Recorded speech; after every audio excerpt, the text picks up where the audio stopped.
in the late 90s, Marvel and DC combined their characters to make the ultimate super crossover, or the ultimate cash grab.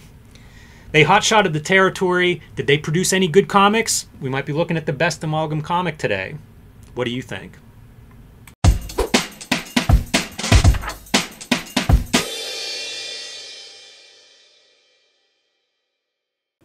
Hello and welcome to your favorite YouTube channel, Cartoonist Kayfabe. My name is Jim Rugg. I'm Ed Piskor.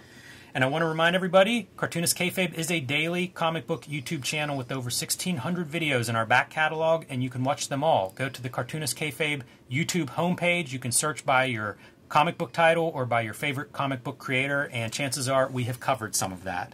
I also want to remind everybody that we have a Cartoonist Kayfabe Patreon that helps us keep the lights on, and you can check that out. There's a link below this video. We have 3 different levels. The King Kayfaber level gets you access to all of our videos first because you get to sit in on the recording session, and we record more videos than we release. So whenever you become a King Kayfaber, you also get access to some videos that have not seen the light of day yet. So check that out, see which level suits you best.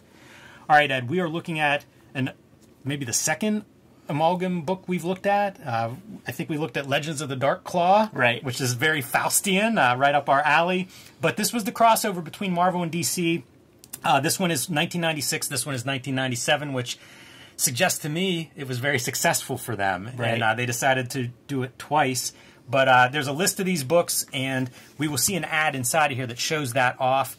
Interesting, Mark Waid and Dave Gibbons on both of these. Pretty cool to see the creative team stay intact for 2 issues, so they must have enjoyed their the fruits of their labor. But we are going to look at the first one of those. So 1996, Mark Waid, Dave Gibbons, and Super Soldier, Captain America, Superman. And I think Mark Waid, pitch perfect guy to write a comic like this. I think he has a lot of the lore in his brain rattling around. Longtime Captain America scribe. Yes. And removed from Captain America around this time, yeah, I guess, for the Heroes Reborn. So probably excited to actually get to do some more stuff with at least part of the Captain America mythos. And there are aspects to Dave Gibbons' art, which I think he is leaning into here, which is very kind of Swanian, Kurt Swan-esque. He could play with that old school Silver Age drawing style. Yeah, very classic. You know, the other part, of course, I'll see panels and think Watchmen. And it's very funny to think of this character sort of in that universe because of the artwork. But they waste little time giving us the origin. Basically a page. Everything that we always complain about. Like, don't give us a whole issue of this.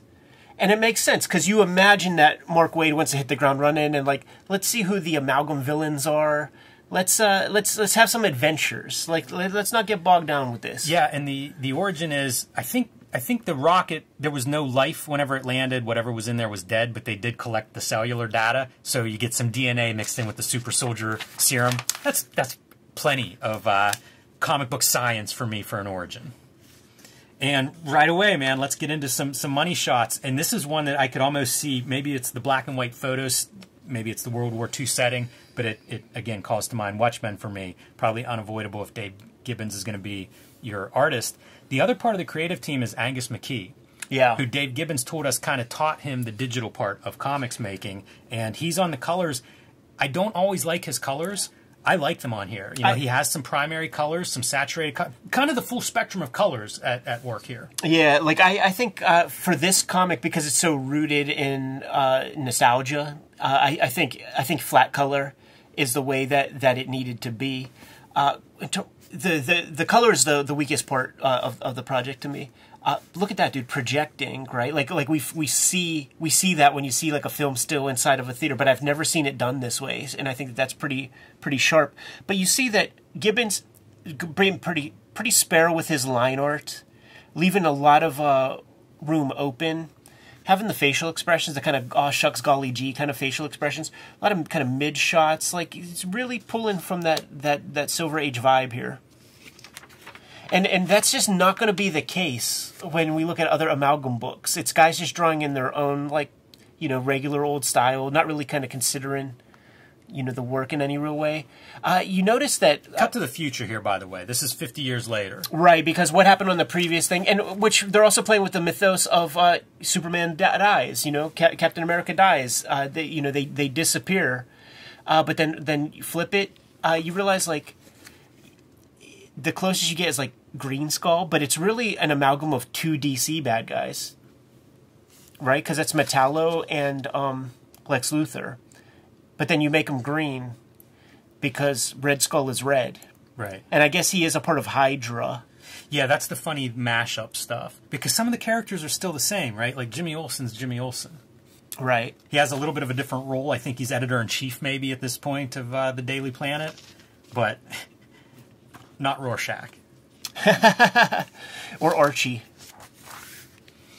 So we do see kind of the newsroom. Jimmy Olsen escapes. You know, he learns some stuff from being a sidekick to Super Soldier and fights his way back to the Daily Planet with some kind of tip. Washington at 4 is what he keeps saying.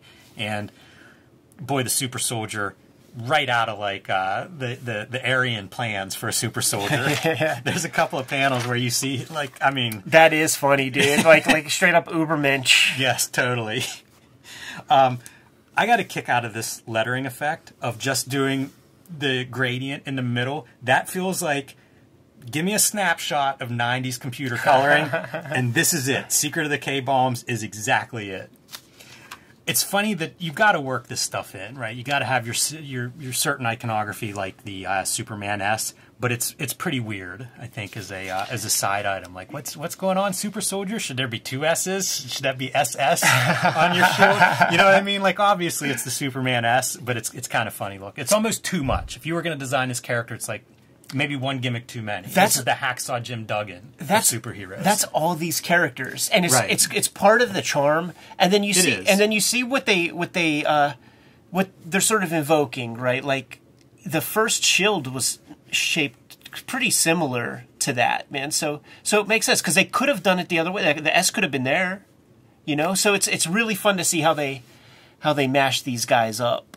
Dave Gibbons is credited with the lettering as well, and it makes me wonder. It's very stiff. It makes me think that this may be digital lettering. It is digital lettering, and the font, like sort of how there's no thick and thins and stuff.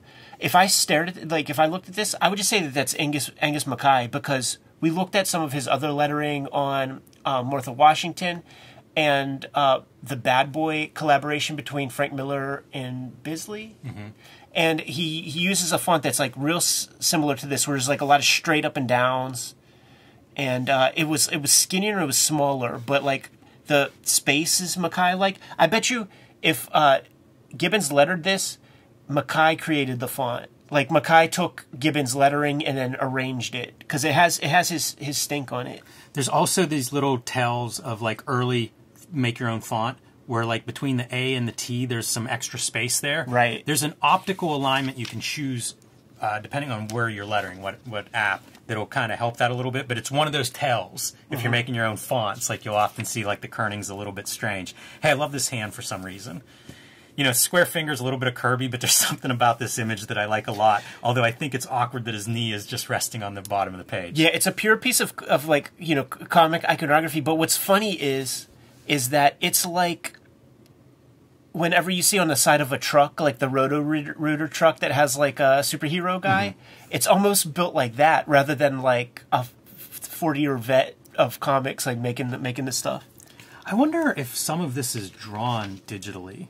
Yeah, I bet you. Because like some of this background stuff, the line weight is so uniform. It makes me wonder if that's what's happening. I bet you. And I think Gibbons starts with digital stuff in the early '90s. Totally. Yeah, I think you're right. So that, you know, Washington at 4, the sundial of the Washington Monument will point at a building, and Super Soldier knows to go there. That feels to me a little Silver Agey. Totally. Like he's trying to decode, what does this mean? Washington at 4. Washington at 4. It reads like a perfect kind of Silver Age comic. You know, that's all it's aspiring to be, and I'm here for that. How about that for a great ad? Burnt into my brain, Jimmy. I just picked up The Comic Book Makers recently. I've never read that before, but like these two somehow I got hold of early. And I say that because they're $40 hardcovers, which would have been out of my budget at the time. But somehow I ended up with both of those. And pretty interesting to see Joe Simon just taking up a page. I'm sure this is his ad. Yeah, for sure. Pretty cool. And I think at this time he's trying to get the rights to Captain America back. Yeah, that was a long fight, I believe. All right, buy the books. You know, this could be a Captain America comic fighting Hydra. It's interesting how some of these characters are mashups, and then other things are like, bring Hydra over. You know, bring Jimmy Olsen and Hydra. We'll just keep them as they are. Right. And I guess Lex Luthor in some ways, it's still Lex Luthor. It's not like, but you know, Red Skull. He has a green skull. Right, exactly. But it's still kind of built as Lex Luthor being this this prominent figure. And the reveal here is, during World War II, Lex Luthor was basically supplying both sides. So this was also his invention. And whenever Super Soldier resurfaces from the frozen North Atlantic, well, Lex Luthor also found his robot. And you know what it illustrates, dude?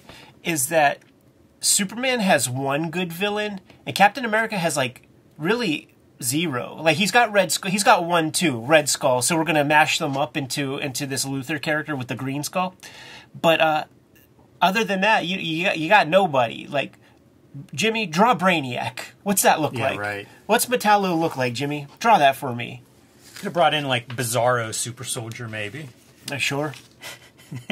That would be then just design one character as a mashup and do two versions. And Captain America, will you Batroc the Leaper?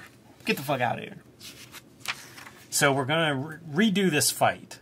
And it's revealed that Super Soldier is also struggling. He's not as strong as he was. There's something that's draining his powers. Is it pollution? Is that it's blocking out the sun or something? I think there's some kind of reveal along those lines. This video is brought to you by the comics that we make. Ed Piskor's Switchblade Shorties is now running as a daily comic strip on Instagram, Webtoons, Facebook, wherever you find your comics. Look for Switchblade Shorties. Ed also has Hip Hop Family Tree, the Omnibus, out in stores everywhere now, collecting all of the Hip Hop Family Tree strips, along with 150 extra pages, and available in diminishing quantities. So pick that one up if you haven't added it to your shelf. The next Red Room collection, Crypto Killers, is now out in stores. Completely self-contained, so if you haven't read Red Room before, Crypto Killers, perfect place to start. And X-Men Grand Design, the trilogy trade paperback, collecting all of the X-Men Grand Design in one trade paperback volume. My Grand Design, Hulk Grand Design, is coming to the trade paperback format, and you can pre-order this one now. The Hulk Grand Design Treasury, out of print, so if your store still has a copy and you don't, pick it up. But if you missed it, there's a trade paperback coming. I've been self-publishing lately. True Crime Funnies, my nonfiction collection, BW, celebrating the black and white indie comics of the 80s and 90s, and the 1986 zine, celebrating the greatest year in comics history, are available at jimrugg.com or patreon.com/jimrugg. And my latest books, Street Angel Princess of Poverty and Street Angel Deadliest Girl Alive, collecting all of my Homeless Ninja on a Skateboard superhero comics in 2 handsome volumes from Image Comics. And now back to our video. We saw on the previous page, like, the Angus Mackay color on the Metallo, like, just really getting deep into it, and you see him playing around with it, like, really deep here, and it competes with the story they're telling, man. This is a Silver Age comic, and you know, this is like out of Humanoids or something. You saying that makes total sense to me. And I can imagine this on an uncoated paper with flat colors, and I think you could probably do something really great with it.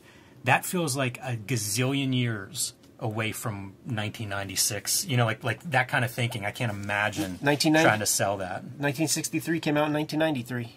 That's true. That would be your example you could throw on the editor's desk. Very true. By Dave Gibbons. Yes, yeah. He could have his comps to illustrate how this might work. What are you going to do in a one-issue story, right? It's complete, and I think it has like a kayfabe lettering page too. It does, and it's pretty fun. They combo some names and things like that, so it's even like amalgam letter creators. Hacks. Yeah. But when you go to DC, it's like there are things you need to see. You need to see the Lincoln Memorial. You need to see the Washington Monument. You need to see the Capitol. We see it all. Yeah, very by the books. Dave Gibbons, solid storyteller. You know, it's easy to follow this stuff even without getting bogged down in any kind of minutia. Every time he draws this guy's face at these various angles, I just think of 2000 AD. Like, it just feels straight out of, you know, the British sci-fi. These liver spots make me think Moloch. Yeah, totally. It's funny to think, like, if you're super successful, I don't know if you can outrun that success. You know, It's still going to show up. Go cry all the way to the bank. Exactly. Ends up throwing a lead pipe through our villain's chest that has like a bomb inside of it, who's heading for the White House to detonate that bomb. Right, yeah, so... And it's pitched as almost like an atomic bomb level bomb. Right. So maybe he could have let it rip at any point. Like, he's very close. I don't know if you have to actually be in the Oval Office for that to be effective. And now, I guess he's got the evidence that he wants to bust Luthor. And does this just, like, fall in from the sky, like, after he threw it? That's a good point. Is that what we're dealing with there? That's a good point. Because he's threatening to detonate it, and he's like, yeah, go ahead, here it is. It's the straining to poop face. Like, there's just, like, 4 views where the fists are up, and he's trying to push one out. Yeah. Trying to push out a lead pipe. Drawing that aged face is not an easy thing. Although Olsen looks really good for being, like, 75. Still active. Some more of that propaganda. Thomas Hart Benton paintings. Yeah, that dude is German descent, I think. So here are our names: Simon Schuster, Kirby Siegel, Otto Sternbern. And if you read these, I feel like there may be some promos being cut on some of this stuff, at least on the Otto Sternbern letter. Kind of cantankerous. They even do like a fake next issue. Pretty fun. Pretty fun, this stuff. But I wonder, like, is the material here, like, not the stuff in Super Soldier Man of War? No, it is not. It is not. This is probably not a plan whenever they put this together. So, there's the rundown. And like I said, we've shown this in past issues whenever we looked at Dark Claw. So you can kind of see the other books that are there. I was trying to figure out which ones, and maybe we can throw this out to the commentators below, which would be another amalgam book for us to cover. Yeah, maybe a favorite out there. You know what's interesting is, like, I picked these up off the newsstand at the grocery store, and the big ones were not there. So this was not there, and the Dark Claw was not there. So the stuff I picked up was Bullets and Bracelets. This is Bullets and Bracelets, Punisher and Wonder Woman. Yeah, or like some like step down, like the Teen Titan chick, because, like, isn't that Wonder Woman? It is, but look, Diana. Yeah. Oh, so I guess 2 bites of the apple for Wonder Woman. Spider Boy I was able to get, which I think is, like, one of the best costumes. Mike Waringo is your artist on that one too. So I think I've heard other people say good things about Spider-Boy. Yeah, I scooped up the X Patrol, which is a lot of nothing. I picked up that Speed Demon. I basically got all of the ones that were at the regular grocery store, and it was those. So, like, Dark Claw was not there. This was not there. Like, you can imagine Doctor Strange Fate probably don't show up at the grocery store. No, but what a powerhouse team. Jose Luis Garcia Lopez and Kevin Nolan doing the artwork, so maybe the best looking of the batch. I'd be curious about the John Byrne joint, because, you know, he has an intimate relationship with Storm, and at the time he was pretty much on Wonder Woman. Or maybe he just finished his big run. Also, Terry Austin on your inks, so you're getting the Byrne Terry Austin team back together, which is a pretty good draw. It is, because, like, he had his most hacky style on Wonder Woman. Yeah, I feel like he's inking with, like, a Sharpie, almost like the double-sided Sharpie, where it's like, this is your thin line, this is your thick one. Yeah, man. But you know, I was there for that. I actually had the subscription. Like, if I pull those issues out, they have the seam down the middle from the mailman stuffing them into the mailbox. Real subscription. I did. thought Yeah. it was pull list. Yeah, wow, that's committed. Here's the other snapshot of when this is from. You know, this is Batman about to jump, maybe jumping the shark here. Kiss from a Rose, man. And how about these for bizarre ads? Yeah, I don't even know what it is. Early PC computer games, yeah. Interesting. You know, it must have been some probably startup money. Yeah, venture capital. Let's put that on the back of Super Soldier #1. So, there you go. Is it worth looking at some more of these, everybody? Is this the best amalgam comic, man? Put your comments below. I'm good to go if you are, Jimmy. Yep. Kayfabers, like, follow, subscribe to the YouTube channel, hit the bell so that we can notify you when new videos are available, and we are en route to having 100,000 subscribers. It would mean a lot if you subscribe to the vids and get us up to that goal. The channel is brought to you by many things, including the Patreon. King Kayfabers on the Patreon get access to all of our videos before anybody else. They're hanging out with us in a live stream recording chat room right now as we make these episodes. And because they get everything before anybody else, they're able to buy the comics that we talk about before anybody else in Gen Pop gets access to these vids and these comics. Ultimately, the videos are brought to you by the books that we make. You don't buy our books, we can't make any videos. Jimmy, let the people know what you have out in stores now. I've been self-publishing lately, so I have True Crime Funnies, my nonfiction anthology featuring crime and wrestling. I've also been making zines, the BW zine celebrating the 80s and 90s self-publishing and indie comics, the 1986 zine celebrating the greatest year in comics history. These are available at jimrugg.com or patreon.com/jimrugg. My Grand Design, Hulk Grand Design, is available as a Treasury edition, but this is sold out. So if your store doesn't have a copy, you're probably out of luck. But there is a trade paperback coming in May that you can pre-order now, the Hulk Grand Design trade paperback. And my latest releases, Street Angel Princess of Poverty and Street Angel Deadliest Girl Alive, featuring the homeless ninja on a skateboard. From Image Comics, you can get these wherever books are bought and sold, and perfect for the superhero fan in your life. The Switchblade Shorties comic strip is coming to you on a daily basis. I have a directory, an archive at Webtoon for Switchblade Shorties, but if you're on Instagram, Twitter, Facebook, you'll be able to get your hands on all of the comics on a daily basis. The Hip Hop Family Tree Omnibus is out in the wild right now in very, very limited supply. 150 pages of material that is new specifically for this book. So it's the ultimate volume of Hip Hop Family Tree. Get it while supplies last. Thank you very much for supporting it the way you have been. Red Room Crypto Killers is the new round of Red Room comics that is out. What happened? I was going to flip through it, and then I remembered YouTube doesn't like us flipping through this book, Ed. Right, man. It is the new round of Red Room Comics, Murder on the Dark Web for Fun and Profit. Think Black Mirror meets EC Comics in a way. 4 stories in there. You could start with this comic, or you could start with any of them, because all stories are self-contained in each volume. And finally, the X-Men Grand Design Trilogy trade paperback is out there in the wild, collecting all of my X-Men Grand Design works. Some of those volumes are out of print, so it's your way to get all of my X-Men Grand Design in one handy-dandy soft cover edition. Like I said up front, you got to buy the books in order for us to kind of keep the lights on in the studio. YouTube don't pay nothing. But there are some ways to directly support the Cartoonist Kayfabe channel. Jimmy, let the people know what those are. You can subscribe to the Cartoonist Kayfabe e-newsletter at the links below this video.